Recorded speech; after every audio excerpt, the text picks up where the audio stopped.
በቃን የእናንተ የስልጣን ማራዘሚያ መሳሪያ ሆነን ጥቅም ላይ መዋላችን ከዚህ በኋላ አይቀጥልም በቃን አሳፍር አንድ ግለሰብ ምንም እዚህ ገባ የሚባል የፖለቲካ ታሪክ የሌላቸው ድንገት በታሪክ አጋጣሚ በመጥፎ የታሪክ አጋጣሚ ያችን ወንበር ይዘው ሁሉ ጊዜ ቲያትር እየደረሱ እኛን ተዋናኝ እያደረጉ የሚቀጥሉት እስከመቼ ነው ጎረቤት አይደለም አንድ ህዝብ ሆኖ ይኖር ማህበረሰብ ነው የትግራይ ህዝብና የአማራ ህዝብ ከልዩነት ይልቅ ብዙ የሚያስተሳስረው አንድነት ያለው ህዝብ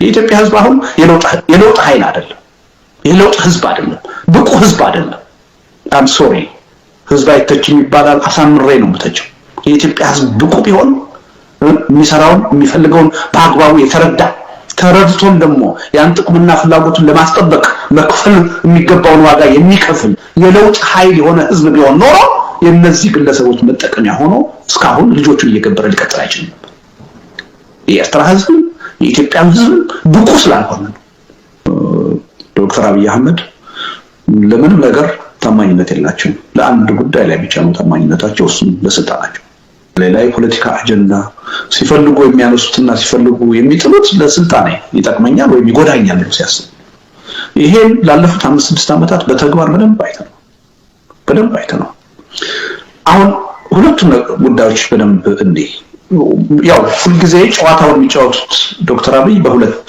ካርድ ነው በአንድ እጃቸው አንድ ካርድ አለ በሌላቸው እጃቸው ሌላ ካርድ አለ ምንድነው አንድ እጃቸው ላይ ያለው ካርድ የኢትዮጵያዊነት አጀንዳ ነው ምክንያቱም በኢትዮጵያዊነት አጀንዳ የሚያመን የህብረተሰብ ክፍል እንዳለ ያውቃሉ የኢትዮጵያዊነት ምንላቸው አጀንዳዎች የራሳቸው ቀላል የማይባል ማህበራዊ መሰረት እንዳላቸው ያውቃሉ ይሄን አጀንዳ በአንድ እጃቸው ይዘው በሌላ በኩል ደግሞ መጣሁበት የሚሉት ደግሞ ማህበረሰብ አለ የኦሮሞ ብሔርተኝነት ደግሞ ያስፈልገኛል ብለው ያምናሉ የኢትዮጵያዊ ማህበራዊ መሰረቱ ከኔ በተጻራሪ ሲቆም ይሄን ባላንስ የምጠብቀው የኦሮሞ ብሔርተኝነትን በማንሳት ነው ብለው ያምናሉ እነዚህ ሁለት ካርታዎች ይዘው ነው ጨዋታ የሚጫወቱት ስለዚህ በሁለቱ ካርታዎች በሁለት ማህበረሰብ ላይ እየተጫወቱ ነው በአንዱ ካርታ ኢትዮጵያዊ ማንነት አለኝ የሚለው ህብረተሰብ አይምሮ ላይ ይጫወታሉ በሌላው ካርታ ደግሞ የኦሮሞ ብሔርተኛ ነኝ የሚለው ማህበረሰብ ላይ ይጫወታሉ ይሄ ሁለቱ ህብረተሰብ መንቃት አለበት እነዚህን ካርታዎች እያነሱና እየጣሉ የሚጠቀሙት ለአንዳችን ብለው አይደለም ለራሳቸው ብለው ስልጣኔን ማጠናከር የሚችለው ስልጣኔን የበለጠ እድሜውን ማራዘም የሚችለው የትኛውን አጀንዳ በየትኛው ወቅትና ሁኔታ ባነሳ ይሻላል ያሉ ይሄን ጨዋታ ነው የሚጫወቱት ለዚህ ጨዋታ መበጀት የለበት ለምሳሌ አሁን ከፕሪቶሪያው ስምምነት በኋላ ከአማራ ኤሊት ከኢትዮጵያኒስት ኤሊት ጋር ተለያዩ ደንበኛ በጣም ከፍተኛ የሆነ ድጋፍ የነበራቸው ከዛ በፊት የነበረው የአማራው ኤሊት እና የኢትዮጵያኒስት ነኝ የሚለው ኃይል ነበር ደግፏቸው የቆመው በዋናነት ደግፏቸው የቆመው ከአብዛኛው የህብረተሰብ ክፍል ድጋፍ ነበራቸው በዋናነት ግን በተለይ በትግራይ ጦርነት ወቅት ከጎናቸው የቆመው ይሄ ኃይል ነበር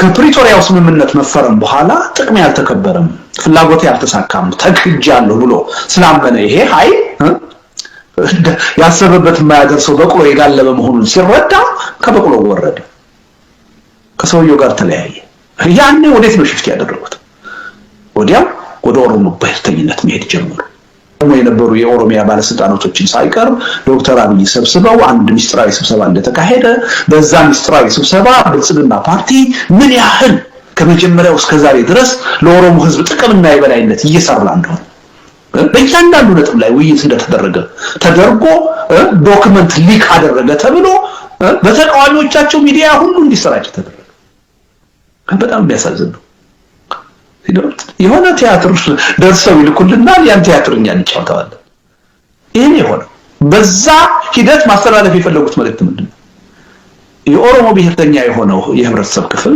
ብሔርተኛም ያልሆነ ሊሆን ይችላል በአጠቃላይ ኦሮሞ የሆነው የህብረተሰብ ክፍል እንዴ ለካስ ሳናውቅ ነው ይሄን ሰው የምንቃወማቸው ከመጀመሪያ እስካሁን ድረስ ሲሰሩ የወቅት ለካ ለኦሮሞ ህዝብ ጥቅምና የበላይነት ነው ስለዚህ ልንደግፋቸው ይገባል ብሎ እንዲቆም ኦፊሻሊ የሆነ መግለጫ ሳይሰጡ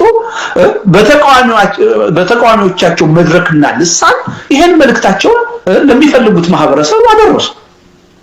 ቆም ብለን ይሄ ነገር ከየት ነው የመጣው? ምን ታስቦ ነው ይሄ ነገር እየተሰራጨ ያለው? የፖለቲካ ዓላማው ምንድነው ብለን አልጠየቅንም። ሁላችንም ተቀባበልን። በቃ ለኦሮሞ የበላይነት ነው የሚሰሩት፣ ለኦሮሞ ህዝብ ጥቅም ነው የሚሰሩት የሚለው አጀንዳ ተከታተለ። ይሄ ኦሮሚያ ውስጥ የሚፈልጉትን ማህበራዊ መሰረት ለማጠናከር ይሄዱበት ስልት ነው። የሚገርመው እንደገና ያው ባላንሱን ለማስጠበቅ ደግሞ ኢትዮጵያኒስቱን ደግሞ ለማስደሰት ደግሞ ፈለጉ። የቀይ ባህር አጀንዳ ተነሳ። አሁን የቀይ ባህር አጀንዳ ሲነሳ ከፕሪቶሪያው ስምምነት በኋላ መቃወም ሁሉ የጀመረው ዳርዳር ማለት ጀምሯል። አሁን ለመደገፍ እንደገና አሳቸው እዴ ለካ ይሄ ሰውዬ በታሪክ ያጣነውን ባህር በር ሊያስመልሱልን እውነትም ለካ ይሄ ሰውዬ ለኦሮሞ ጥቅም ሳይሆን ለኢትዮጵያ ጥቅም ለካ የሚታገሉ ሰው ናቸው። አልገባንም ነበር ነው ለካ እውነታቸው ነው። እንደግፋቸው ወደሚል ደግሞ እየተመጣ በጣም የሚያሳዝን ነገር ነው። ምን ያህል አገዛዙ ቲያትር ሰርቶ እንደሚሰጠን በዛ ቲያትር ደግሞ እኛ ምን ያህል ተዋናይ ሆነን መጠቀሚያ እንደምንሆን በጣም ያሳያል። ኢሊሊ ሆቴል ድርጅታዊ ስራ ተሰርቶ ነው የተሰበሰቡት። ከዛ በኋላ ከኦሮሞ ናሽናሊዝም ጋር አክራሪ የሚባሉ አቋሞችን እንዲያንጸባርቁ ነው ያደረጉት። አሁን ሊያደርጉ ነው ይወጡና ሰሞኑን አትጠራጥሩ ይቃወማሉ። አልቀበልም ያነሳችሁትን ይላሉ። ያኔ ኢትዮጵያዊ ምን ይላል እንዴ? ለካ እነመረራ ናቸው አክራሪ የኦሮሞ ብሔርተኛ። ለካ አብይ አክራሪ አይደሉም፣ ለኦሮሞ ብሔርተኝነት የቆሙ አይደሉም። ለካ እሳቸው ለኢትዮጵያዊነት ነው ለጋራ ጥቅም ነው የሚሰሩት ብሎ እሳቸው እንዲደግ እንዲህ አይነት ጨዋታ ውስጥ ይሄ ሰውዬ እየተጫወቱብን እስከ ድረስ ነው የሚሄደው። አያሳፍርም? አንድ ግለሰብ ምንም እዚህ ግባ የሚባል የፖለቲካ ታሪክ የሌላቸው ድንገት በታሪክ አጋጣሚ በመጥፎ የታሪክ አጋጣሚ ያችን ወንበር ይዘው ሁሉ ጊዜ ቲያትር እየደረሱ እኛን ተዋናኝ እያደረጉ የሚቀጥሉት እስከመቼ ነው? እኔ ኢትዮጵያውያን ራሳችንን በዚህ ደረጃ እኮ የተናቅን መሆኑ የወረድን መሆኑን እኮ ማወቅ እንችላለን። ስለዚህ አሁንም የጦርነት ነጋሪት ሲጎሰም ቆም ብለን ማሰብ አለብን። ይሄ ሰውዬ ይሄን አጀንዳ ለምንድን ነው ይሄ ማሰብ አለብን። ኢትዮጵያኒስት ነን የምንል የህብረተሰብ ክፍሎች ደጋግመን ዶክተር አብይ በኦሮምኛ ሲናገሩ ምን እንደሚናገሩ አይተናል። የሰሜኑ ኃይል ከርቶኛል ከተገበ ርቋል ብለው ሲያስቡ ምን ያህል የኦሮሞ የብሔርተኝነትን አጀንዳ ሊጠቀሙበት እንደሚፈልጉ አይተናል። ከፍተኛ የሆነ ኦሮሞ ጠል አመለካከት አለ ብለው አዲስ አበባ ያደረጉት ንግግር እናስታውሳለን።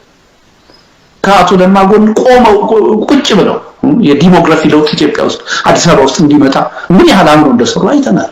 ወለጋ ሄደው ያደረጉትን ንግግር አይተናል። ባሌ ሄደው በኦሮምኛ ያደረጉትን ንግግር አይተናል። ከዚህ በኋላ ይሄ ሰውዬ ለኢትዮጵያዊ አጀንዳ ተቆርቋሪ ነን ብለን ምናምን ከሆነ አሳፋሪ ነው በእውነት። የንቃተ ህሊና ደረጃችን እጅግ ዝቅተኛ ነው። አስተሳሰባችን የቀነጨረ ነው። ከፍተኛ የሆነ የአይኦዲ ንጥረት አለብን ማለት ነው። የኦሮሞ ብሔርተኞችም እና የኦሮሞ ህዝብ ይሄን መረዳት አለበት። ሁሉ ጊዜ የኦሮሞ ብሔርተኝነት አያዋጣኝም ብለው ሲያስቡ የኦሮሞን ህዝብ ሳይቀር ያናናቁ ምን ያህል እንደሚናገሩ ታይቷል። ራሳቸውን የኢትዮጵያ ጠበቃ አድርገው የባህር በር እስከማትመለስ ድረስ አጀንዳ ይዘው ሊመጡ እንደሚችሉ የኦሮሞ ህዝብ ተደጋጋሚ ነው። ራሳቸውን ከኢትዮጵያዊ ብሔርተኞች ጋር ከአማራ ብሔርተኞች ጋር አንድ አድርገው ለማቅረብ ሲሞክሩ በተደጋጋሚ ታይቷል። በትግራይ ጦርነት ይሄ በተደጋጋሚ ታይቷል። ስለዚህ የኦሮሞ ህዝብም ይሄን የኦሮሞ ብሔርተኞችም በዶክተር አብይ የሚሳካ ዓላማ እንደሌላችሁ መገንዘብ አለባችሁ። መጫወቻ ነው እየሆናችሁ ያላችሁት። እየቀለዱባችሁ ነው። አሁን የሚሰራው ድራማ በእናንተ አይምሮ እየተጫወቱ መሆኑን መንቀር አለባችሁ። ስለዚህ ይሄ ሰውዬ ሁለታችንም የማይበጁ ሰው ናቸው። በሁለታችንም እየተጫወቱ የስልጣን የበላይነታቸውን እስከወዲያኛው ይዘው መቀጠል የሚሞክሩ ሰው ናቸው። ስለዚህ የወቅቱንም የኤርትራና የኢትዮጵያ ፍጥጫ ከዚህ አንፃር ማየት አለብን። ምን ታስቦ ነው?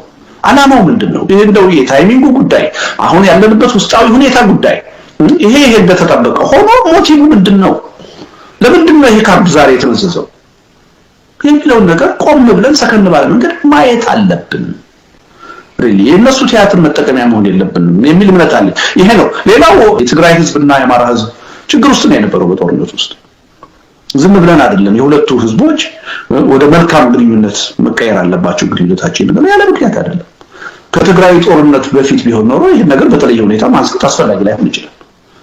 የትግራይ ጦርነት ይዞት የመጣው ጣጣ ቀላል አይደለም። በተለይ በአማራ ህዝብና በትግራይ ህዝብ ልቦና ውስጥ የፈጠረው መሻከር ቀላል አይደለም። ቅድም እንዳልኩት ምናልባት እስከ ትውልድ ድረስ ተተላለፈ እንጂ ይሄ ሁኔታ እንዲቀየር መታገል ማንም ኃላፊነት ከሚሰማው የህብረተሰብ ክፍል የሚጠበቅ ይሄ በታሪክ ጎረቤት አይደለም አንድ ህዝብ ሆኖ ይኖር ማህበረሰብ የትግራይ ህዝብና የአማራ ህዝብ ከልዩነት ይልቅ ብዙ የሚያስተሳስረው አንድነት ያለው ህዝብ በብዙ ጉዳዮች ላይ ይሄ ህዝብ ዶክተር አብይ ከመጡ በኋላ በተለይ በዚህ ጦርነት ጉዳይ ላይ አላስፈላጊ የሆነ መቃቃር ውስጥ እንዲገባ ይደረጋል። በውስጡ ታሪካዊ የሆነ ጠባሳ ቆሾ ይዞ እንዲቀጥል ነው እየተደረገ ያለው። ይሄ እንዲቀለበስ መስራት ማንንም የሚጎዳ አይደለም፣ ህዝብን አገርን የሚጠቅም ጉዳይ ነው። ስለዚህ ተብሎ ሲነገር አንዳንድ የኦሮሞ ብሔርተኞች ልክ ከነሱ ጥቅም በተጻራሪ የመቆም እንቅስቃሴ አድርገው ሊያዩት ይሞክራሉ። ስህተት ነው። በመጀመሪያ ደረጃ ዶክተር አብይ የሰሜኑን ኃይል ማዳከም ለስልጣን ይጠቅመኛል ብለው እንደሚያስቡ ሁላችንም መገንዘብ አለብን። ይህ ዝም ብሎ በአየር ላይ ያለ ስጋት አይደለም፣ በተጨባጭ መሬት ላይ ያለ ስጋት ነው። በተለያዩ ኢቭን የኦሮሞ ኤሊቶችን ሰብስበው ባደረጓቸው ንግግር ይሄ ጉዳይ ተናግረዋል፣ ገልጸዋል። እንዳይመለስ አድርጌ ሰሜኑን እርስ በርሱ እንዲዋጋ አድርጌዋለሁ ብለው ተናግረዋል። ስለዚህ እንዲህ አይነት መሪ በአገር ላይ ባለበት ሁኔታ የሁለቱ ህዝቦች ትብብር እንዲጠናከር ጥረት ማድረግ ለሁለቱ ህዝቦችም ከዛም አልፎ ለኢትዮጵያ የሚጠቅም ነገር ነው እንጂ የሚጎዳ አይደለም። ይሄን እንደተለየ ትሬት ማየት እና በስጋት መቁጠር ትክክል ነው ብያለሁ። እኔ አንዱ ለምሳሌ ህዝቡን ለመከፋፈል ጥቅም ላይ የዋለ ካለው ካርድ አንዱ የኦሮሞን ህዝብ ከሶማሌ ክልል ህዝብ ጋር ማጋጨት። ነገ የኦሮሞ ኤሊቶች ብድግ ብለው የሶማሌ ክልል ኤሊቶች ብድግ ብለው በሁለቱ ህዝቦች መካከል ያለው ግንኙነት ወደ በጎ አቅጣጫ መቀየር አለበት፣ መተባበር አለብን ቢሉ ደጋፊ ነው ማለት ነው። አይ እናንተ የምትተባበሩት እኛን ለማጥቃት ነው ብዬ ልሰጋ አልችልም። ለምን ተጨባጭ ሆነ ችግር እዛ ውስጥ እንዳለ አውቃለሁ። መጠቀሚያ ይሆን የኦሮሞን ህዝብና የሶማሌን ህዝብ በማቃረን በማጋጨት የራስን የስልጣን የበላይነትን ለማረጋገጥ የሚደረግ ጥረትና ሴራ እንዳለ አውቃለሁ። ሁለቱ ህዝብ ጎረቤት ሆነው ይኖር ነው የኦሮሞ ህዝብና የሶማሌ ህዝብ። ስለዚህ አሁንም ወደ አንድነት ነው መምጣት ያለበት፣ ወደ ሰላማዊ ግንኙነት ነው መምጣት ያለበት ቢሉ የመጀመሪያው ሰው ነው ሆነው ለመደገፍ ይሄን በስጋት ላይ ትክክለኛ አቋም ነው። ስለዚህ የትግራይና የአማራን ግንኙነት ደቡብ አካባቢ ያሉ የህብረተሰብ ክፍሎች በተለይ የኦሮሞ ኤሊቶች በዚህ መልኩ ነው ማየት ያለባቸው እንጂ በተለየ ሁኔታ የስጋት ምንጭ አድርገው ሊያዩት አይገባም። ተስፋ አንቆርጥም ብላለሁ፣ ግን ያለው ሁኔታ ተስፋ አስቆራጭ ነው የምለው መሆን በሚገባውና የሆነ ባለው መካከል ያለው ልዩነት ሰፊ ስለሆነ እኔ ቅድም እንዳልኩ በሚገባ ጥቅማችንና ፍላጎታችን ምናቅ ለጥቅማችንና ፍላጎታችን መጠበቅ የሚፈልገውን ዋጋ ለመክፈል የተዘጋጀን ከሆነ ልናስቀረው የማንችል ችግር አለ ብያለሁ። አሁንም በፊትም የነበሩትን ጦርነቶች ልናስቀራቸው እንችል ነበር። ማስቀረትም እንዳለብን እየተናገርን ነው ተብሎ የተገባው። አሁንም ይሄን ጦርነት ማስቀረት ይቻላል። ነቅቶ የኢትዮጵያ ህዝብ ነቅቶ የኤርትራ ህዝብ ነው ከዚህ በኋላ የእናንተ መጫወቻ ያልሆነ የእናንተ የስልጣን ማራዘሚያ ያልሆነ ልጆችን ለእናንተ ያልተፈለገ ጦርነት እየገበርኩ የእናንተ የስልጣን ማራዘሚያ መጠቀም ያልሆነም ብሎ ህዝቡ ከወሰነ ምንም ያደርጉ አይችልም። ህዝቡን እኮ ነው የሚያዋጉት። ከህዝቡ ነው ሪሶርስ የሚያዋጡት። የህዝቡን ልጆች ነው ጦር ሜዳ ወስደው የሚያዋጉት። ህዝቡ በቃኝ፣ በዚህ መንገድ ችግር ልትፈቱልኝ አትችሉም፣ በዚህ መንገድ የእናንተ የስልጣን መጠቀሚያ መሆን አልችልም ካለ ምንም ያደርጉ አይችሉም። ስለዚህ እንችላለን ብዬ ነው ማምነው ነው። የቪየትናም ጦርነትን ኦፍ ኮርስ መጀመሪያ ውጤቱ ስላልታወቀ የአሜሪካን ህዝብ እንዳይነሳ ሊያደርገው አልቻለም። እንዲቆም ለማድረግ ግን የአሜሪካን ህዝብ ጥረት አድርጎ ችሏል። በአሜሪካ ታዋቂ የምንላቸው ስፖርተኞች፣ ታዋቂ የምንላቸው አክተሮች፣ ህብረተሰቡ የቪየትናምን ጦርነት ተቃውሞ በመቆሙ የአሜሪካን መንግስት ከቪየትናም ለመውጣት ተገዷል። ብዙ ምሳሌዎችን መጥቀስ ይቻላል። ስለዚህ ህብረተሰቡ ጥቅሙንና ፍላጎቱን እስካወቀ ድረስ ያን ለማስከበር ሊከፈል የሚገባውን ዋጋ ለመክፈል እስከተዘጋጀ ድረስ ሌላ ዋጋ አይደለም መክፈል የሚገባው እንደውም አሁን እምቢ ነው ማለት ያለበት። ልጆቼን ለጦርነት አልልክም፣ ገንዘብ አላዋጣም። ይሄ ጦርነት የኔ ጦርነት አይደለም። በዚህ ጦርነት ውስጥ መግባት አንፈልግም። ይሄን ጦርነት ማስቀረት አለባችሁ። ዓለም የምትሉትን ችግር በውይይት በድርድር ፍቱ። ውጊያ አይፈታውም። እምቢ ማለት ብቻ በቂ ነው። ሌላ ዋጋ መክፈል የማያስፈልገው። ልጆቼን አልልክም፣ ገንዘቤን አላዋጣም ካለ፣ የጦርነት ድጋፍ አልሰጥም፣ አልሰለፍም፣ አልሰበሰብም ካለ ኤሊት የምንለው የህብረተሰብ ክፍል እንደዚህ እንደኔ እንዳንተ በየሚዲያው እየወጣ አይበጀንም ጦርነት አቁሙ ካለ የቱን ሊደርስ አይችልም። ይሄን በማድረግ የጦርነቱን በመቆስቆስ ጦርነቱን በማጋጋል የህብረተሰብ ድጋፍ በተሳሳተ መንገድ አገኛለሁ ብለው ስለሚያስቡ ነው አምባገነኖች ይሄን የሚያደርጉት። ደግሞ ምን ይሳካላቸው? እስካሁን ስለተሳካላቸው ነው አሁንም እየሞከሩ ያሉት። ስለዚህ ህዝቡ አንድ ቦታ ላይ ነቅቶ በቃን የእናንተ የስልጣን ማራዘሚያ መሳሪያ ሆነን ጥቅም ላይ መዋላችን ከዚህ በኋላ አይቀጥልም በቃን ካለ ማስቆም ይቻላል። እኔ ወደዛ አቅጣጫ መሄድ አለብን ብዬ ነው የማምነው። በእርግጥ ይቻላል ብለህ በውስጥ ያመንክ ነው ወይ ካልከኝ ኢንስታንት ላይክ አይተናል። በተደጋጋሚ ስንሳሳት ከታሪክ የምንማር አልሆንም። እንኳንስ ከሌሎች ታሪክ እንኳንስ ከሌሎች ጥፋት ከራሳችን ተጨባጭ ውድቀት ድክመት መማር ማንችል ህዝቦች ነው። ላለፉት 50 ዓመታት የገበንባቸው ጦርነቶች ሁሉ ምንም ሰርብ ያደረጉት ፐርፐዝ የለም። በሚሊዮን የሚቆጠሩ ልጆቻችንን ውድ ህይወታቸውን በለጋ እድሜያቸው የ18 የ19 20 ዓመት ልጆች በየጦርነቱ እየተማገዱ እንዲያልቁ አይደለም። አሁንም እሱም እየቀጠለ ያለ አልተማርንም። በቀላሉ እንማራለን የሚል ግምት የለኝም። ግን ደግሞ የሀገርና የህዝብ ጉዳይ ተስፋ የሚቆረጥበት አይደለም። የምንችለው ሁሉ ማድረግ አለብን። ሪሊ እናንተ አሁን ስለተነጋገር ስላወገዝን የኢትዮጵያና የኤርትራን ጦርነት እናስቆማለን የሚል ግንኙነት የለኝም። ግን ለራሳችን የሞራል ጥያቄ ለታሪክ ይሄን ማድረግ አለብን። ደግሞ የሚሰማ ትውልድ ይመጣል ብለን ስለምናስብ ይሄን እያደረግን መቀጠል አለብን እና እኛ በመናስበው መጠን ህብረተሰቡ ማሰብ ከጀመረ ማድረግ የሚገባውን ነገር ለማድረግ ዝግጁ ከሆነ ምንም ጥርጥር የለውም ማስቆም ይቻላል። ግን በዛ አይነቱ የአስተሳሰብ ደረጃ ላይ አይደለንም። በዛ አይነቱ የተነሳሽነት ደረጃ ላይ አይደለንም። ሁሉ ጊዜ እየተጎተትን የአምባገነኖች መጠቀሚያና መሳሪያ ነው እየሆን ያለ። ገንዘብ፣ ጊዜ፣ ጉልበት፣ ዕውቀት አይደለም የምንሰጠው። የውድ ልጆቻችንን የማይተካ ህይወት ነው ለነሱ ስልጣን እየገበርን ይኖር ነው። አሁንም ልንገብር እየተዘጋጀን ያለ።